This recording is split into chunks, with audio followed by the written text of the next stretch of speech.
Hello दोस्तों, नमस्कार। Welcome to the exam master channel. आप सभी लोगों का बहुत बहुत स्वागत है। और मेरे पास ऐसे बहुत सारे लोगों के कमेंट्स आए कि सर जी कितना घंटा पढ़ाई किया जाए कि सुपर टेट में हम बढ़िया परफॉर्मेंस कर सकें। तो यार, बढ़िया परफॉर्मेंस करने के लिए सबसे पहले तो घंटे नहीं गिनते, लेकिन अगर आप फिर भी अपने मन को संतुष्ट करने के लिए कुछ एक गणना का इस्तेमाल करते हो कि कितनी गणना में आपके मन को सेटिस्फैक्शन मिल जाएगा कि हाँ यार, बहुत ज़रूरी है कि मैं इतने घंटे अगर पढ़ लेता हूँ तो मेरा काम बन जाएगा। यस, अगर आप ऐसा सोचते हो, आपकी कुछ समस्या है, पूरा स्ट्रैटेजी प्लान है, तो यहाँ पर 3 चीज़ें मैंने यहाँ पर बांट के रख दी हैं। इस वीडियो में हम बात करेंगे आपके 120 दिन, 120 प्लस नंबर, कितना घंटा पढ़ना है, कौन सा टॉपिक किसके साथ पढ़ना है और पढ़ाई करने की विधि क्या है। मतलब बहुत सारी चीज़ें होती हैं जो आप एक साथ नहीं कर पाते हो। और क्यों नहीं कर पाते हो? आपने शुरू से देखा होगा कि आप में से बहुत सारे लोगों की मैथमेटिक्स या पर्यावरण या जीके करंट शुरू से कमज़ोर रहा। इन 3 में से एक उंगली तो आप जरूर पकड़ोगे। अगर मैं कहूं कि मैथ कमजोर है तो ये उंगली, जीके करंट कमजोर है तो ये उंगली, और पर्यावरण वगैरह मान लो कमजोर है आपका, या बाल विकास शिक्षण कौशल तो ये उंगली। कोई ना कोई एक सेक्शन सबका कमजोर रहता है जिसमें वो उसका नेगेटिव पॉइंट है, और कहीं ना कहीं वहीं से आपका यूपी टेट रुका होगा, कहीं ना कहीं उसी वजह से आपका सुपर टेट में भी रुका होगा जो लोग दे चुके हैं, या आगे रुक सकता है। आपकी असफलता का कारण बन सकता है वो चीज जो आपकी कमजोर चीज है। हमेशा ध्यान दो, सुपर टेट का जो प्लान है वो 4 घंटे का बढ़िया पढ़ाई वाला है। मतलब ठान लो एक दिन से, चाहे आज से, कि 4 घंटे तो मिनिमम पढ़ना ही पढ़ना है अगर सिलेक्टेड खुद को देखना चाहते हो तो। और कैसे पढ़ना है? 4 घंटे की पढ़ाई से अपने सपनों को उड़ान कैसे दे पाओगे? 4 घंटे को 4 भागों में बांट दिया है, 1 2 3 4। 4 भाग में आपका पूरा 150 का सिलेबस है। कहीं से कोई बाहर की चीज नहीं आएगी। एक भाग में सिर्फ और सिर्फ भाषा को रखा गया है, यानी लैंग्वेज। 20 नंबर की हिंदी, 10 की अंग्रेजी, 10 की संस्कृत। तो इन चारों को एक साथ नहीं पढ़ना है, पहली बात समझ लीजिए, ठीक है। इन चारों को कोई भी 2 आपको पकड़ना है, कोई भी 2। जैसे आपने भाषा के साथ मैथ और साइंस पकड़ के रखा है, तो कोई भी 2 एक समय में पढ़ेंगे या एक दिन में पढ़ेंगे तो आपका ज़्यादा। देखो, प्रैक्टिस करो वो अलग चीज़ है, लेकिन अगर थियरी पर हम जाते हैं तो चारों एक साथ पढ़ोगे कि यार भाषा भी पढ़ लिया, विज्ञान भी पढ़ लिया, शिक्षण कौशल भी पढ़ लिया, जीके भी पढ़ लिया और दिमाग में बना ली खिचड़ी। नहीं, इन चारों में से कोई भी 2 पकड़ो। जैसे भाषा में से हिंदी पकड़ लिया, चलो अब हिंदी पढ़ना है, हिंदी खत्म करना है। एक आध हफ्ता लगातार इस तरह पढ़ के तो देखो, आपको खुद ब खुद असर समझ में आएगा कि हाँ यार, मेरी हिंदी इंप्रूव हो रही है। थोड़ा सा साइंस में घुस के तो देखो, दैनिक जीवन में विज्ञान, कार्य, ऊर्जा, गति, बल, मात्रक, इनकी यूनिट्स, इनकी प्रैक्टिस करके तो देखो, विज्ञान समझ में कैसे नहीं आएगा। गणित अतुल तिवारी पढ़ा रहे हैं, अतुल सर की गणित पढ़ के तो देखो। लेकिन कोई भी 2 पकड़ो, इन गोलों में से छांट लो, कोई भी 2 की थियरी आपको पकड़नी है। प्रैक्टिस चाहे जिसकी करो, लेकिन थियरी कोई भी 2 पकड़ना, और लगातार 2-4 दिन, 6 दिन, हफ्ता भर उस पर कंटिन्यूअस बनाओ। फिर चाहे गोला बदल लो कि भाषा एक हफ्ता पढ़ के एक हफ्ता में कारक पढ़ लिया, अलंकार पढ़ लिया, संधि पढ़ ली। एक हफ्ता में 7 से 8 टॉपिक तैयार कर लिए हिंदी भाषा के। अब उसे कुछ दिन होल्ड कर दो, क्योंकि हिंदी पढ़ने से थोड़ा सा ऊब जाओगे। हिंदी के बाद थोड़ा सा संस्कृत देख लो, या फिर इस गोले से थोड़ा सा शिक्षण पे चले आओ। चलो बाल विकास के सिद्धांत पढ़ लिया, 2-4 शिक्षण विधियां पढ़ लिया कि भैया थोड़ा चलो देख लेते हैं मॉन्टेसरी विधि क्या है। सुना तो बहुत है इसके बारे में, मैडम मारिया मॉन्टेसरी का, लेकिन इसके अंदर का पैराग्राफ क्या कहता है? अपने से ढूंढ लो इस चीज को।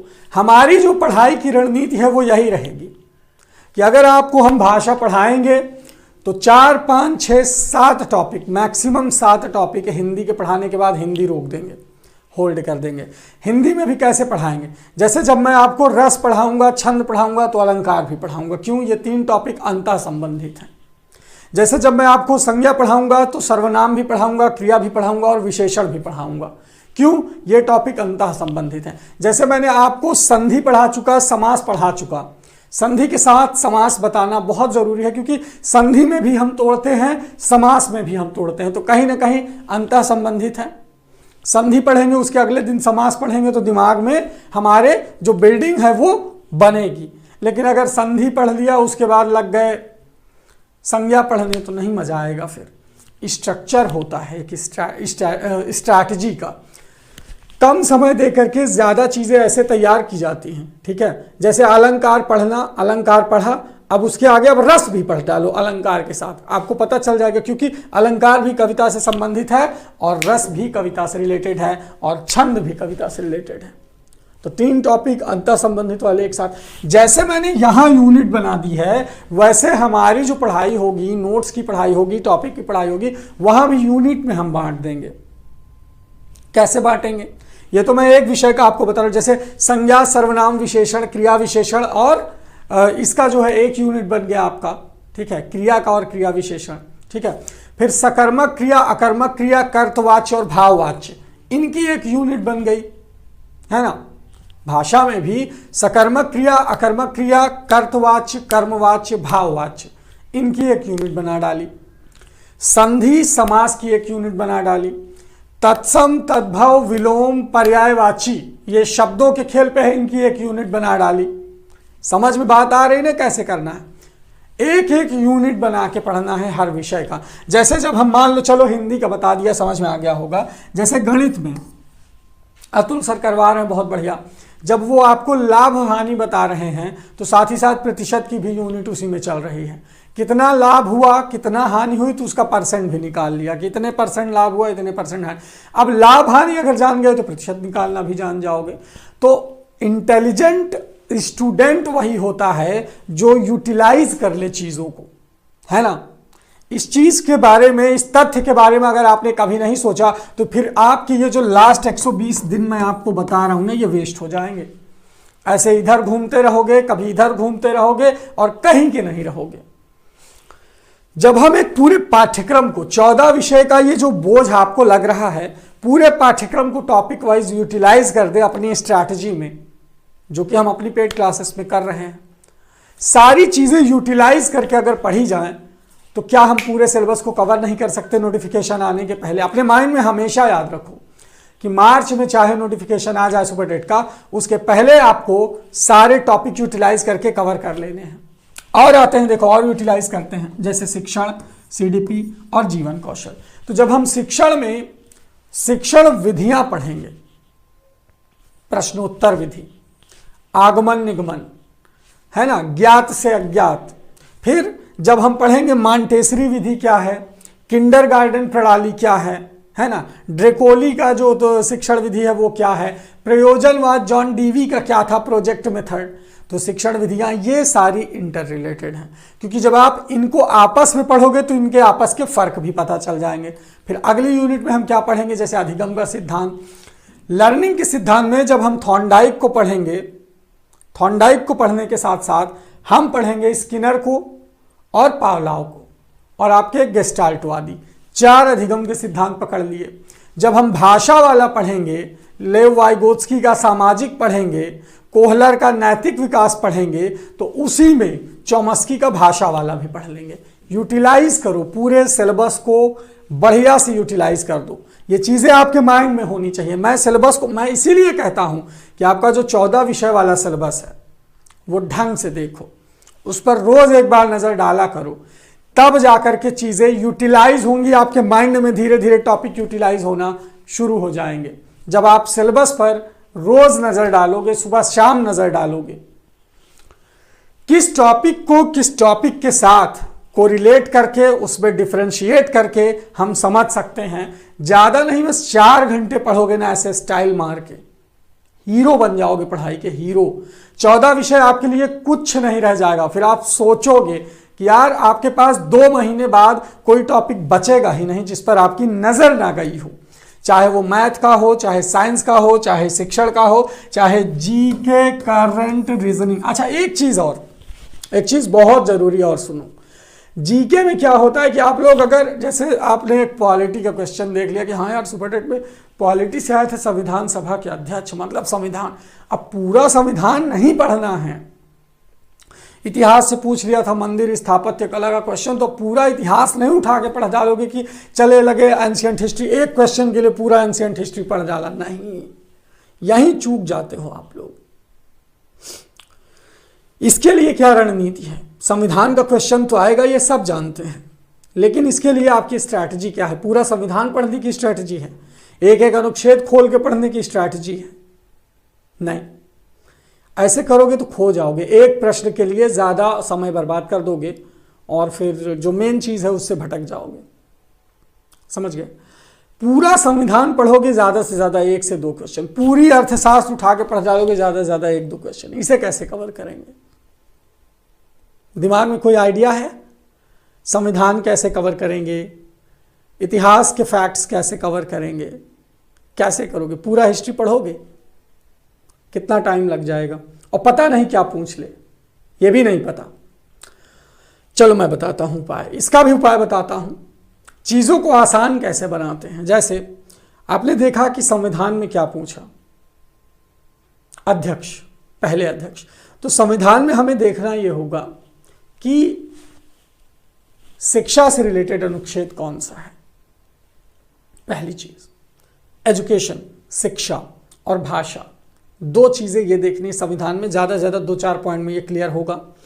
संविधान की पहली बैठक कब हुई, संविधान की आखिरी बैठक कब हुई, संविधान कब बन करके संविधान समिति ने कब संविधान तैयार कर दिया, वो डेट, आखिरी बैठक वही 26 नवंबर है ना, 1949 वाली डेट।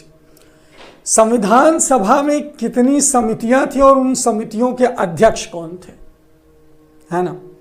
संविधान सभा की समितियां, जैसे प्रारूप समिति के डॉक्टर भीमराव अंबेडकर, जिसे ड्राफ्टिंग कमेटी या मसौदा कहते हैं। चीज़ों को यूटिलाइज करो, पूरा पॉलिटी पढ़ने की आवश्यकता नहीं पड़ेगी। समझ गए ये चीज़? एक आध राष्ट्रपति से आता है, एक आध, तो थोड़ा सा उसे देखना है बस। यानी अगर हम संविधान को यूटिलाइज करें तो ज़्यादा से ज़्यादा 15 से 20 पॉइंट, जो मैं बताया, एक एक पॉइंट बताया हूँ। ये एक लाइन की बात है कि संविधान सभा के अध्यक्ष कौन थे, सच्चिदानंद सिन्हा पहले अध्यक्ष थे। इसे पीएनपी ने माना है, भले अस्थायी रहे हों, ठीक है। चलिए, तो ये चीज़ें यूटिलाइज कर लिया, दिमाग में आ गई, ओहो चलो अब तो पूरा संविधान नहीं पढ़ना है, बोझ कुछ हल्का हुआ। इसी तरह इतिहास देख लो। इतिहास में ज़्यादा से ज़्यादा आपको एक आध बौद्ध संगीतियाँ देखना है कि कब थी, किसके उसमें हुई थी। थोड़ा सा नालंदा विश्वविद्यालय की स्थापना किसने की, तक्षशिला, है ना, इससे क्वेश्चन आ सकता है। और एक आध ये जो मुगल कालीन आत्मकथाएं लिखी गई, है ना, आत्मकथाएं मुगल कालीन, या आपके जो है कौन थे, अमीर खुसरो, है ना, इनसे क्वेश्चन आ सकता है इतिहास में। या एक आध युद्ध, है ना, जैसे पानीपत का, तराइन का, और ये आपका क्या बोलते हैं, अंग्रेज और उनके बीच हुआ था, देखो याद है, प्लासी की लड़ाई, है ना। अब पुनर्जागरण से क्वेश्चन आएगा एग्जाम में, ये याद रखना, पुनर्जागरण से हमेशा क्वेश्चन आता है।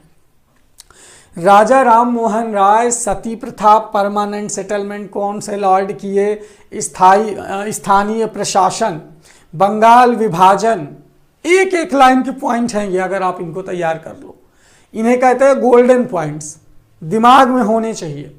अगर ये तैयार होते हैं तो जीके में आप महारथी बन जाओगे, पूरा इतिहास उठाने की ज़रूरत नहीं पड़ेगी। इसी तरह कुछ इकोनॉमिकल टर्म्स पढ़ लो, इंपोर्ट एक्सपोर्ट, जीडीपी क्या है, टैक्स के प्रत्यक्ष कर क्या है, अप्रत्यक्ष कर क्या है, इकोनॉमी में समझ में आ जाएगा। ये शॉर्ट चीज़ें हैं, इनके लिए पूरा विषय नहीं पढ़ना है। फिर इसमें इंपॉर्टेंट है आपका पर्यावरण। कैसे मैंने आपको नदियाँ, पर्वत, पहाड़, पठार एक एक लेक्चर में क्लियर किया है, पर्यावरण में सबको पता है।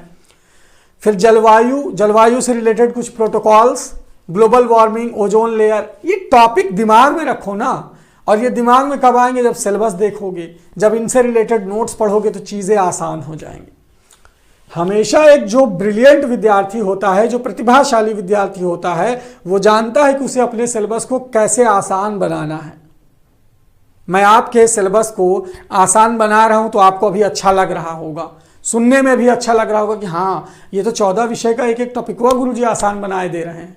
बनाए दे रहे हैं नहीं, स्ट्रैटेजी प्लान लाओ। इसीलिए कहता हूं कि मात्र 120 दिन theory plus notes plus practice plus revision, 120 plus number कैसे नहीं आएगा। बस ये है कि जो चीज पढ़ो उसे 3-4 दिन हफ्ता भर लगातार पढ़ो। जैसे आज 3 दिन से आपने हिंदी मेरी 2 बजे पढ़ी है, 2 बजे हिंदी के लिए लाइव था। मैंने आपको क्या समझाया? संधि समझा दी, तो समास भी समझा दिया, तो अलंकार समझा दिए। अब रस और छंद बचा है, और रस और छंद को हम रोक देंगे अभी, ठीक है। अब संज्ञा शुरू करेंगे, सर्वनाम शुरू करेंगे और विशेषण समझेंगे।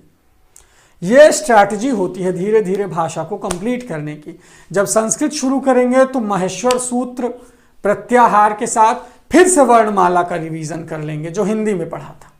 दोनों के बीच में हिंदी में स्वर व्यंजन का डिफरेंस, संस्कृत के स्वर व्यंजन का डिफरेंस उसी में समझ लेंगे।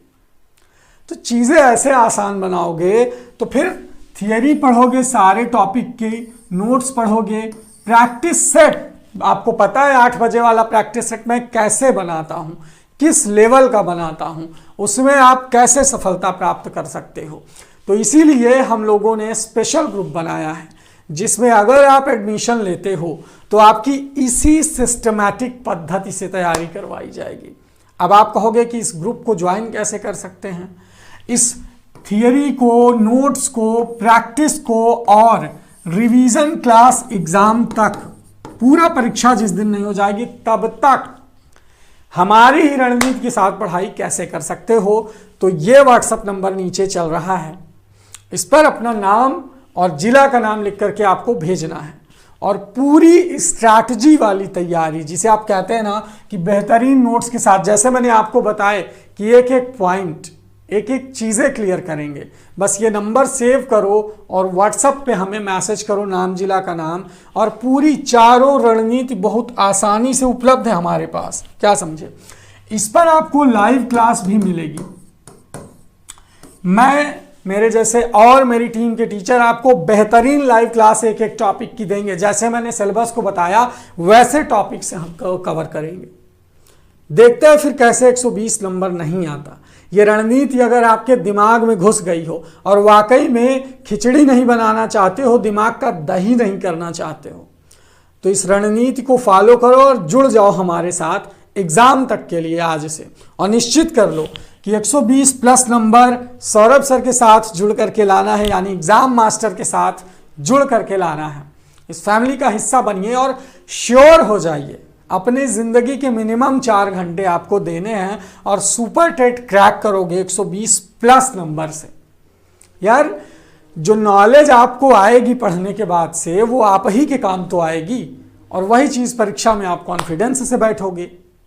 तो बस कोई भी कमजोर विषय को मजबूत बनाने का समय है, सारे टॉपिक को कैच करने का समय है, कि नोटिफिकेशन आने के बाद हम सिर्फ रिवीजन करते रहें और हमारा काम हो जाए।